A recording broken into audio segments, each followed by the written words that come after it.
babe, this is crazy. This can't be real. Oh my God, babe. People still don't understand how cell phones work, but they all use them. I am going to be like a Nostr ambassador.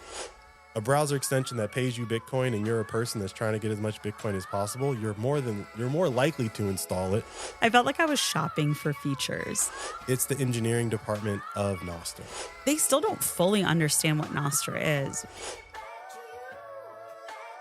You're listening to Flirting with Bitcoin, a weekly chat with my very interesting husband about Bitcoin and how the world and our family's life is better because of it. It's season 4, and we've moved to Nostr City. So my Bitcoin lessons are done? Your Bitcoin lessons are never done. So what does new social media have to do with it? Babe, Nostr is more than social media. If Bitcoin is the new money, Nostr is the new internet. You really think so? I do. I believe Nostr will drive the next wave of Bitcoin adoption. So Nostr City is where we need to be. We? Yeah, of course we're bringing Keon. You got your bags packed, buddy? Yes. Good job. Don't forget to pack your NPub. Let's go.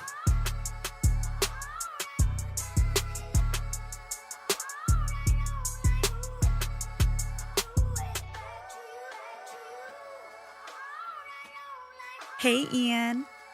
Hey, Mandana. It's the Flirting with Bitcoin podcast, reporting live from Madeira. Hey, you said it right. I did. I said it right for the first. You know, the flight attendant on the flight over here was first to correct me on my pronunciation. He said, "Are you going to Lisbon?" And I said, "No, I'm going to Madeira." And he said, "Madeira." And I said, "Oh, is that how you pronounce it?" And he said, "Yeah, you ignorant American." He said it with his eyes. Yeah, he said it. No, this nice, truly, we took TAP Portugal, the nicest flight attendants I've possibly ever encountered. But I think they were extra nice to us because we did have a toddler with us. It just like completely matching the stereotype of Portugal being incredibly family friendly. Mm-hmm. Yeah, but you know, that's not the only thing that's happened. We've been here for about 10 days. Here in Madeira for the Sovereign Engineering Program. And a lot has happened in those 10 days when it comes to, I think, what we know and what we're thinking about and what we want to do. So a lot to get into. Yeah, let's get into it. Before we do, babe, what time is it? The current time is 887-188, and we're approximately 1,775 blocks since our last recording. And if I gave you $1, how many acres could I get on sunny Bitcoin Island? Today, you could get 1,257 acres, aka Satoshis, on sunny Bitcoin Island. It's funny to say that on an island. That where we've paid for things in Bitcoin quite a few times now.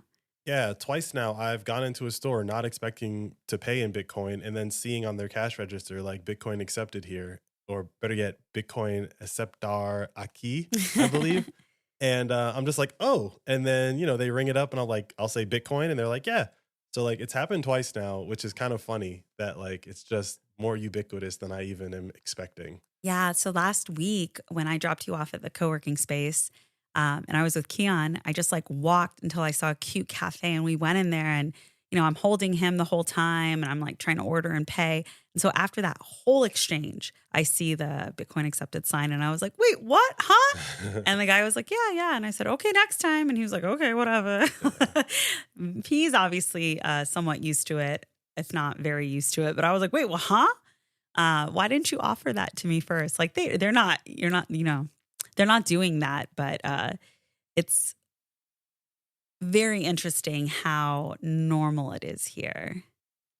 Well, I think the way that they've been like selling it in town, it's almost like you're pitching another credit card. Mm-hmm. You accept American Express, you accept Bitcoin. So like, why would I ask you, do you want to pay in that? Yeah, right? Absolutely. Yeah, it was really cool. I got to talk to someone who knows the person that is going out to the businesses on this island and onboarding them onto accepting Bitcoin, putting them on BTC Map. I think that is just so cool. And I wish I remembered the numbers, but in the past year, it's really exponentially grown. They've doubled it. Yeah, I think a little bit more than that, possibly.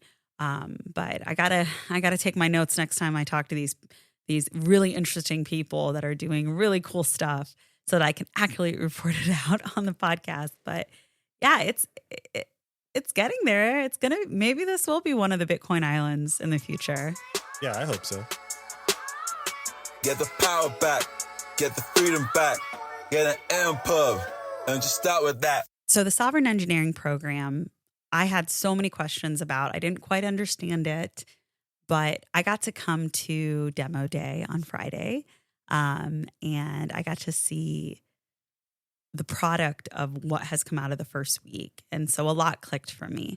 I still don't think I'm the person that needs to explain what this program is. You should. But it really is a very special thing to be participating in. And I feel so lucky. I'm in like the Signal chat for all the people in the group, and there's a lot of interesting stuff being shared. And I'm like, in what universe would I have been in a chat like this? If we had not taken the path that we took. Maybe you would be in a group chat like that, but why on earth am I in there?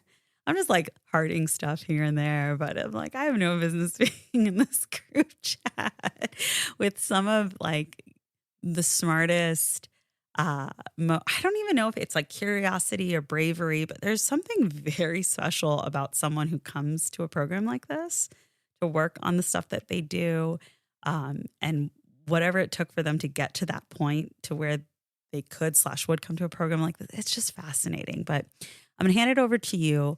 Can you explain, after this week, what you see this program being? Yeah. So after being here for about a week, the way I see the sovereign engineering program is it's the engineering department of Nostr, right? Like someone built basically the Nostr version of file distribution, right? Called Blossom. They built that here at Sovereign Engineering. There's a new app store on Android that you can like install all these Nostr clients from called Zap Store. That was built here at Sovereign Engineering. And so there's a lot of things that are coming out of Sovereign Engineering that are actually providing infrastructure for other Nostr applications, right? Like we need a way to store files and how to explain that on the Nostr network. And someone built that, right? And so in addition to actual things being built here that are improving the Nostr network, everyone here already has all the context needed to discuss what I'm working on. So like out in the real world or in the fiat world, I guess, if I'm talking to friends and family and I want to explain NextBlock and the attention marketplace, like I have to explain Bitcoin, I have to explain Nostr, I have to explain how the Chaos Cartel works, I have to explain the business model of social media and all that stuff before I can even explain what it is that I'm trying to do and solve. Yeah. And so at that point, how can you even get like good feedback from that person when you've just loaded so much on them? Whereas here you can have possibly a 5-minute discussion and learn something new. Yeah. And like a good example of that is when we were in Amsterdam, one of the guys here, like he was there, he saw our presentation at Nostradam. And so on the hike that we did on Sunday, he kind of came up to me and we were talking and he was like, yeah, I think you can do it like this.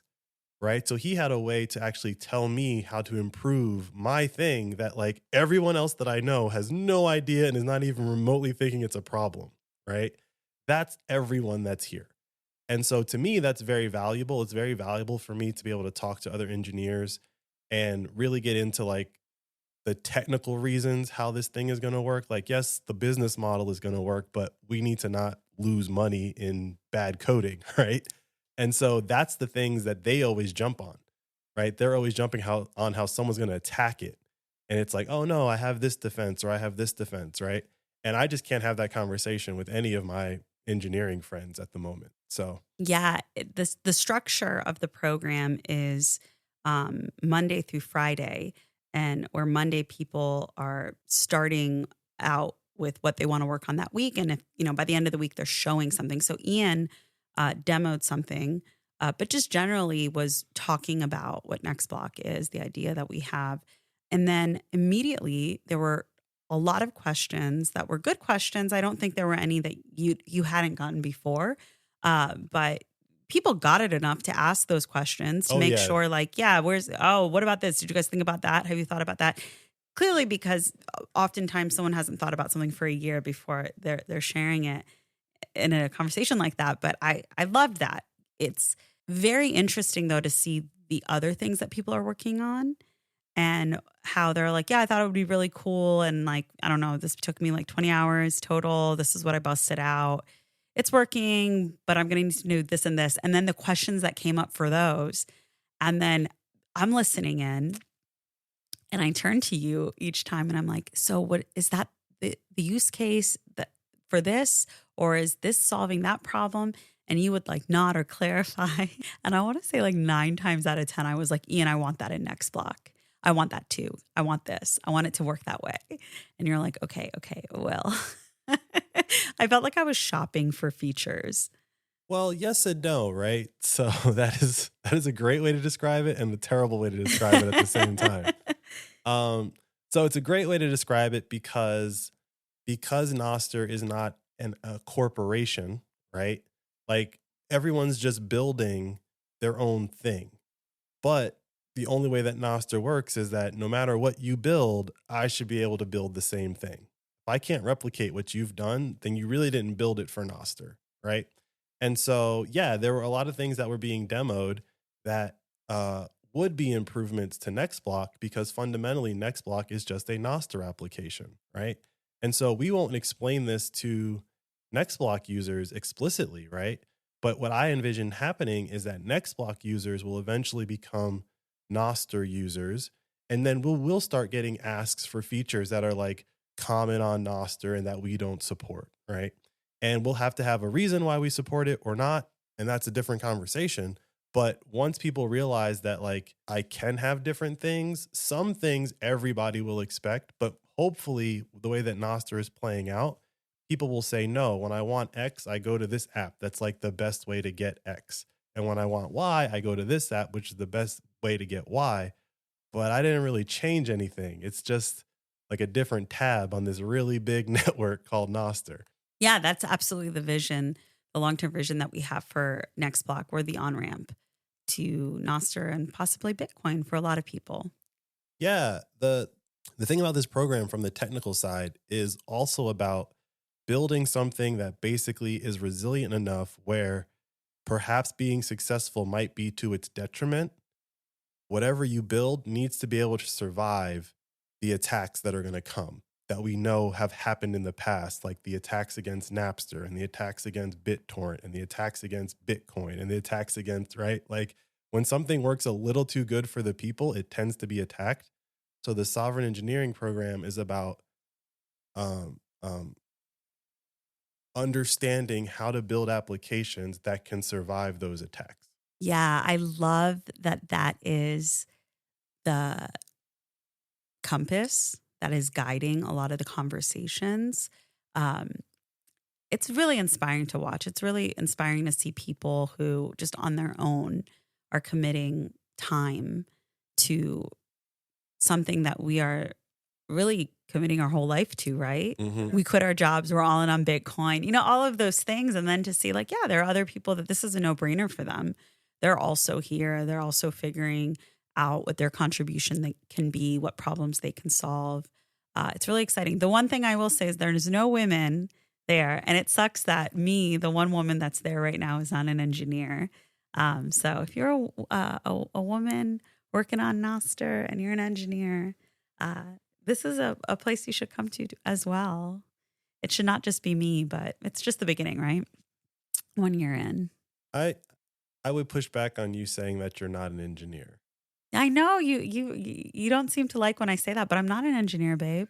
No, like I think you're confining what engineering is into a very specific like worldview. So when you say engineering department, I would still be working in the engineering department Yes. of Nostr. I just wouldn't be a developer. Yes. Yes, I agree with that. Yes. I do agree with that. And I'm trying to think of how to explain my role here.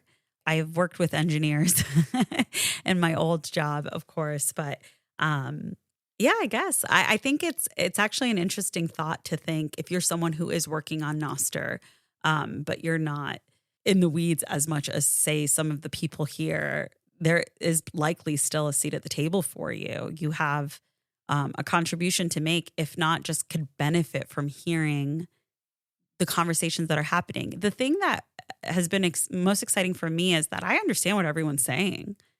I understand most of the things that are being talked about. It's like basic engineering stuff that I'm like, huh, what does that mean? Oh, you have to do that. I don't even know that that's, data sets and fold. I don't know how that works, but I'm like, oh, okay. What's problem is that solving? Got it. Cool. We're building the Nostr version of that. And that's how the Nostr version of this works. Oh, what's the limitation? Because it's on Nostr. Like all of those things are the questions that I have. And then I'm like, okay, I understand it. And funny enough, like eCash is like the it girl of this cohort. And maybe like the newest it girl of Nostr. But Ian like went into the first day not fully understanding it. In the course of the week, understood it. I hadn't even gone in yet. You explained it to me. And then on Friday, and now like today, I understand what everyone's saying when they're talking about eCash. So like, my goodness, there's so many people that are trying to grow Nostr that would benefit from understanding these conversations, because then let's say you're talking to different stakeholders or future Nostr stakeholders, you can say like, yes, there are people working on these solutions, but this is where we're starting.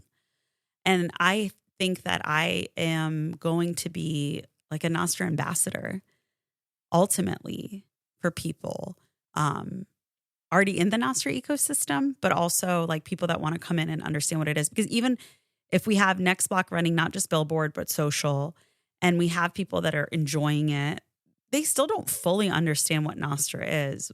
That education is still going to need to happen. And to say like, all right, well, you have restrictions here on how you move about the internet when you're in Nextblock, but you can do a lot more. You own your identity, and like, this is what's there for you. And I feel responsible to keep that going once we've launched social.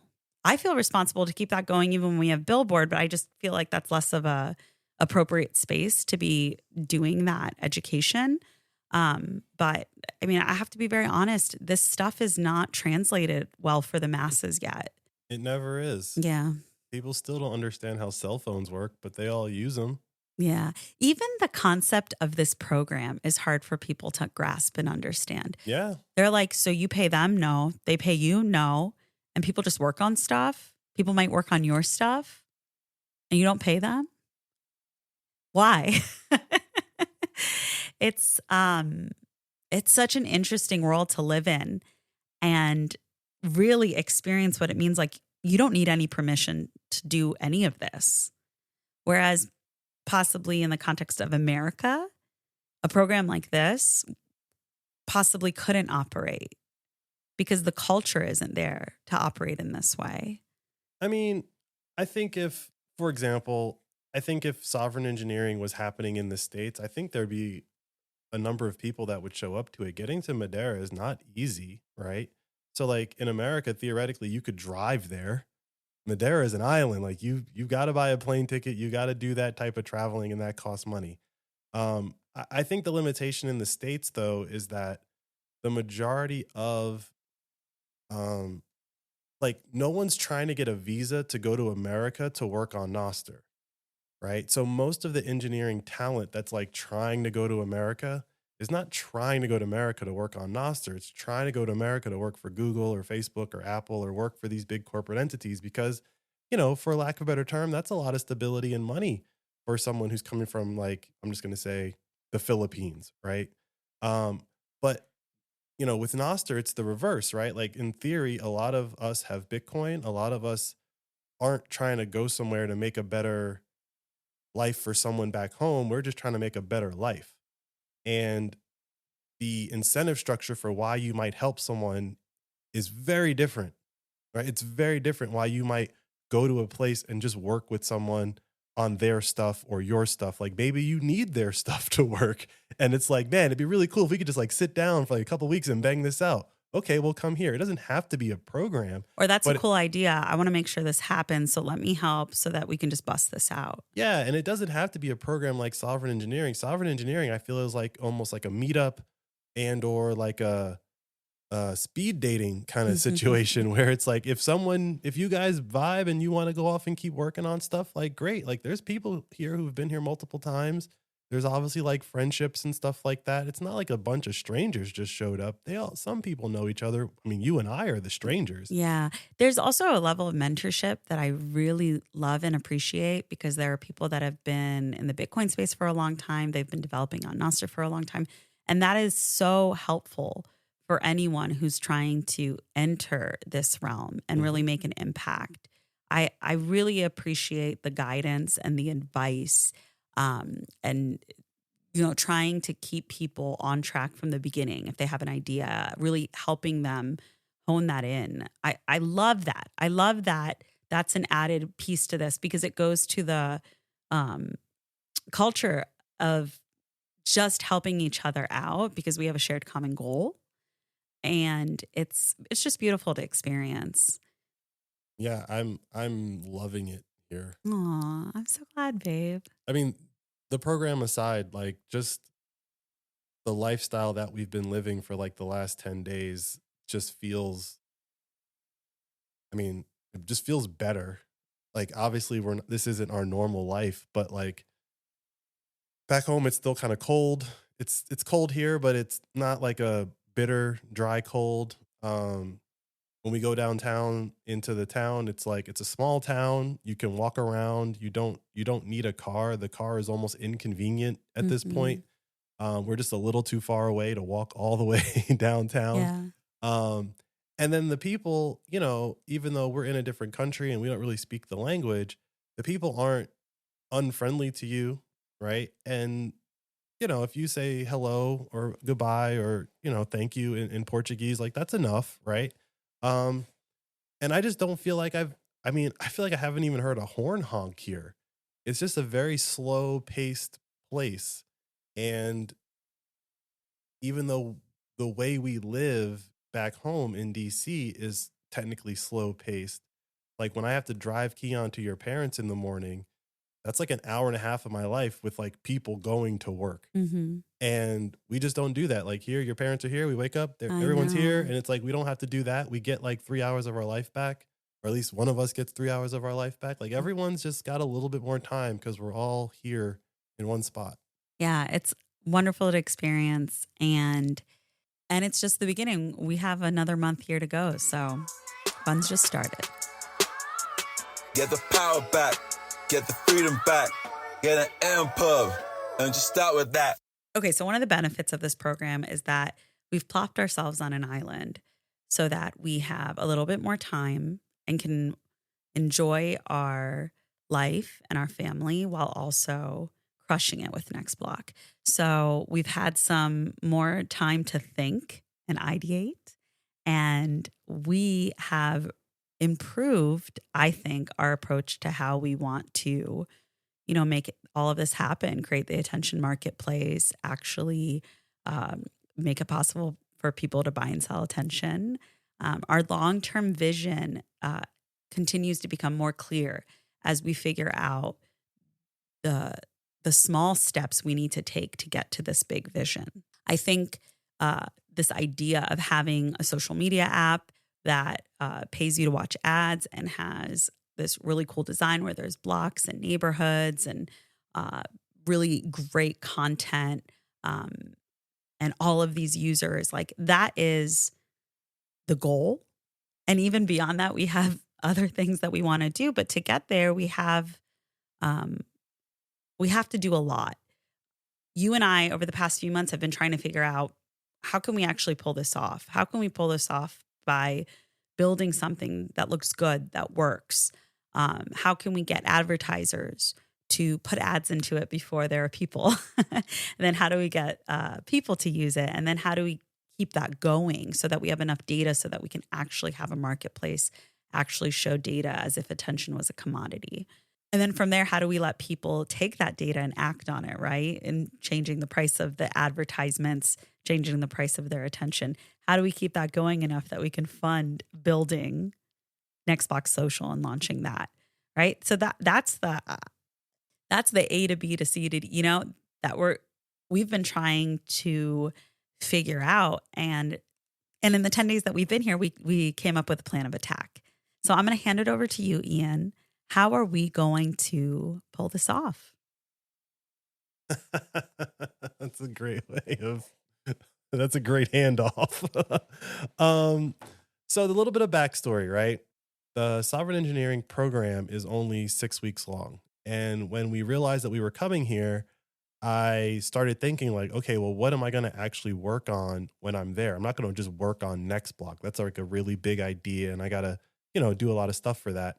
So I was like, okay, I want to be productive towards next block, but I want to do something that it doesn't really matter if it succeeds. It's more of like an experiment. So I can help just explain to the cohort like what I'm working on.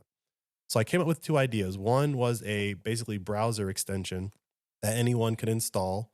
And after they've signed up on Billboard or even now through the extension, you can just set your price for your attention and start watching ads in your browser as you browse the internet. I thought that'd be pretty cool, assuming that there's advertisers in the system, right? And the problem that solves is how do we get people back into the Billboard app to watch the next ad when there's the next block? But instead, when they're surfing the web, that web extension would tell them, hey, next block's here, watch an ad, and they can watch an ad and then get back to scrolling. Yeah, and that had seemed like a little bit of a problem in the beginning, but it was always like, but we're going to do something else. And so coming back is like, if they want to come back, they can, but it was more about paying them to learn about next block. And then the other idea that I had was kind of the same thing, but like an embeddable line of JavaScript or embeddable widget on a website. So if you were a website owner, you could drop this widget on your web page, and if your browser detects that someone is running a Nostr extension, like our extension would be, then they could display a next block ad to you when you're browsing the website. Had you not installed the web extension, the website did it. And so these were like the two ideas that I came here with. Like, I'm going to do one of those two. And I was talking about one of those two on the first day that I was here with everybody who I could talk to. And I got a lot of feedback. Somebody was like, nobody installs web extensions. And I was like, that's that is true. And then another guy who's here, he's like, look, I've run a pretty successful website. And, if you have a way to pay me just by dropping a line of JavaScript on my page, he's like, I would do it. Right. He's like, you're probably going to get more people doing that than installing the web extension. Right. So I was like, okay, cool. Like, that's no one's saying don't do it. They're just giving their opinions on which one to do. And so over the course, like the first 2 days, I was going back and forth on which one I was going to do. But on Wednesday, someone did a demo of this program called Cursor, which is basically like an AI that helps you write code. And I watched this guy produce something that actually worked by just telling it what he wanted it to do. And I was like, ooh, I got to go try that, because that looked a little too easy. And so I came home that night and I was like playing with it, and I was like, oh my God, this is actually working. And I just happened to had already started the web extension like folder, and I started working in there. So I just used the AI to like try to make that. And it basically was building it for me. Yeah. You kept being like, babe, this is crazy. This can't be real. Oh my God, babe, it's just doing it. So yeah, I mean, like I'm not here to pitch that particular tool right now. I was very impressed. And one of the things that I realized was how I can use this particular type of AI to help me do both of those things while I'm here. I don't have to pick one or the other, because the reason why I was going to have to be one or the other is that I have never done either one of those. So I was going to have to like research and understand how to do it. But instead, I just asked this AI, and it not only told me, it wrote the code and it was working, and it gave me like a pretty good example. And I was like, oh, that's how you do this?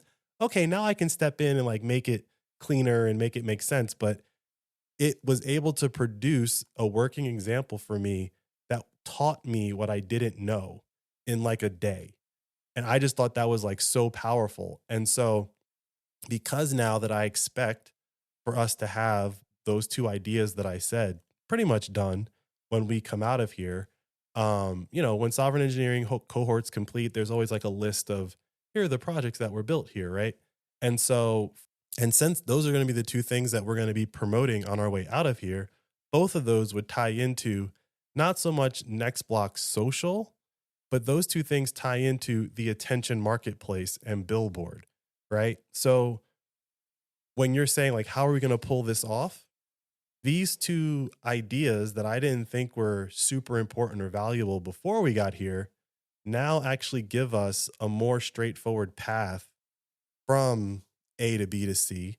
Because, okay, if someone opts in to being advertised to, and you offer them, hey, do you want to install this extension and take it with you on the internet? Like, that's going to be an interesting conversion rate right there, right? And at the same time, if you happen to be a website operator and understand the value prop and people start putting these widgets on their websites, that actually totally changes the math of, well, how many possible people will we have in this system? Because if the way that I'm at least envisioning building this widget would be, it can display you the best ad in the system, but when you click it, you end up in the next block domain and it's like, do you have an account? No, you have to create an account, sign up for your account or whatever. And boom, now they've opted in and they get the same prompt. Do you want to put the browser extension? Yeah. Right? And so like, no matter how we get them in there, the browser extension is how you signal like, no, I want to take this experience with me after I've signed up on Billboard.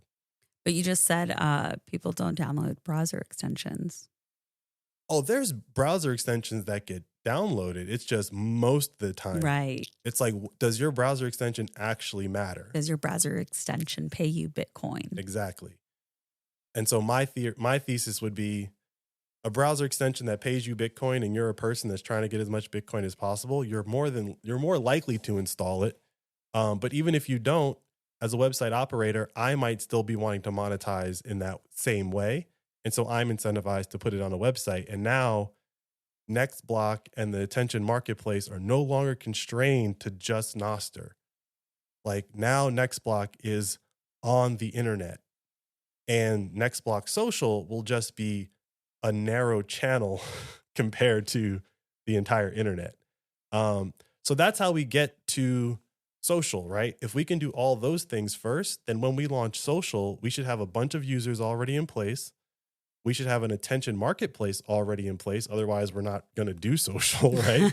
And at the same time, because now it's a thing that's like popping up on the internet more and more and more, there'll be some brand awareness that still doesn't require you to know what Bitcoin is or what Nostr is. You only really learn about that once you start using it.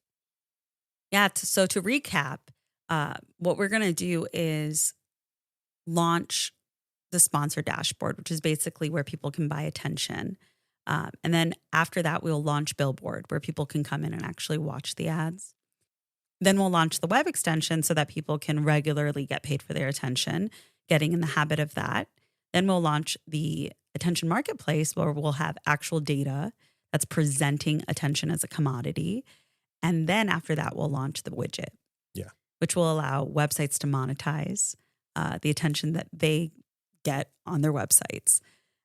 So we're really excited. I think that the more time that we have around people that are doing really cool things and we learn from their mistakes that they're teaching us through their mentorship, and just having the time to think all of this through, you and I together, the different people that we get to tap their expertise.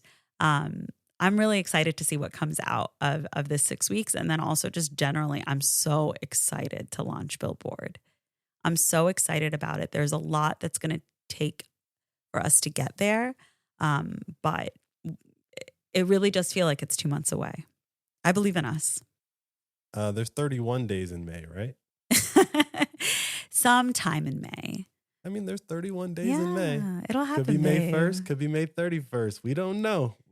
Anyone want to start a pool or something? Like, which day in May are we going to launch? We can sell tickets for Bitcoin. And then still like an option for it's not happening in May. And then everyone who puts their it's not happening in May, they have to split the pot with everybody. I need everyone to root for us, not against us. Get the power back. Get the freedom back. Get an MPub. And just start with that. All right, babe, before we get to Satoshi for your thoughts, my mom today was like, Ian just looks so happy. Ian looks like he is really loving it here. You, Mandana, you look tired. Damn. And I was like, Mom, it doesn't matter where I am. It doesn't matter what I'm doing. I'm still a mom. And I said, I'm tired. I'll always be a tired mom, even in a gorgeous island in a beautiful house with my whole family.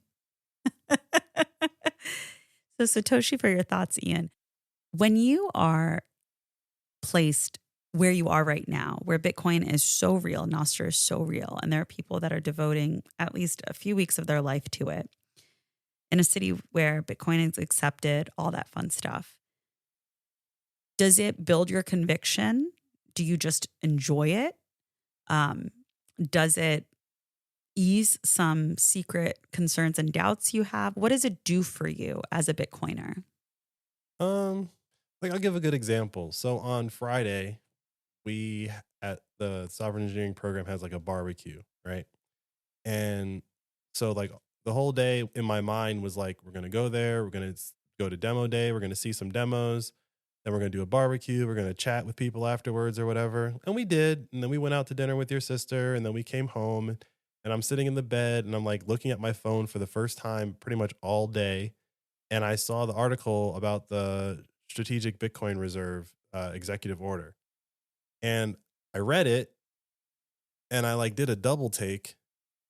I reread it and I was like, this is pretty big, assuming they're going to do what they say they're going to do. And the people around that table are all incentivized to do what that document says. How is it that nobody today talked about this? Like I was around a bunch of Bitcoiners all day and no one even said the word strategic Bitcoin reserve.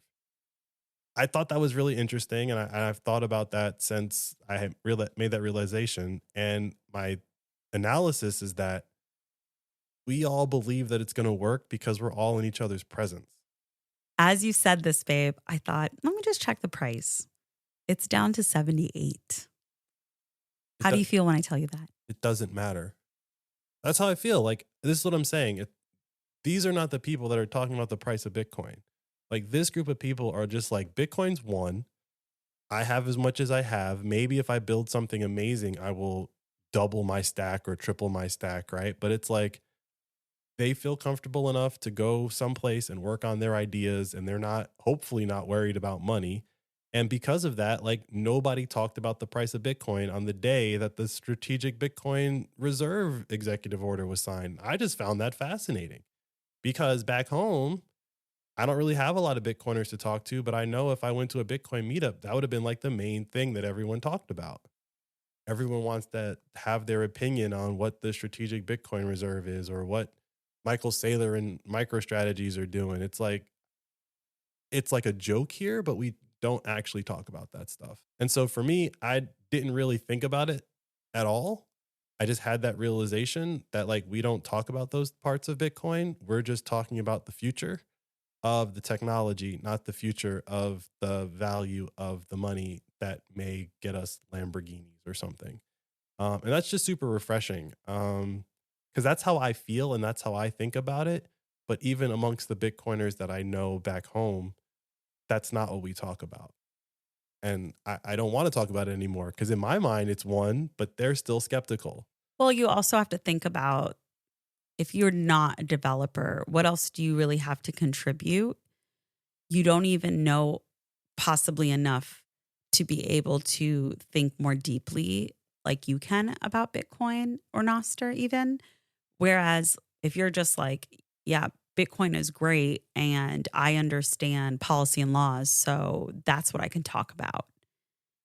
So the application of Bitcoin or the societal adoption of Bitcoin versus the technological adoption of Bitcoin, those are very two different things. But the technological adoption of Bitcoin, the price doesn't matter. No, the price doesn't matter. And, you know, in a sense with eCash, cashew, but the general idea of eCash now existing, like last cycle, it was Lightning. I feel like this cycle, it's going to be eCash. Is that a cliffhanger for next week, babe? I guess it is.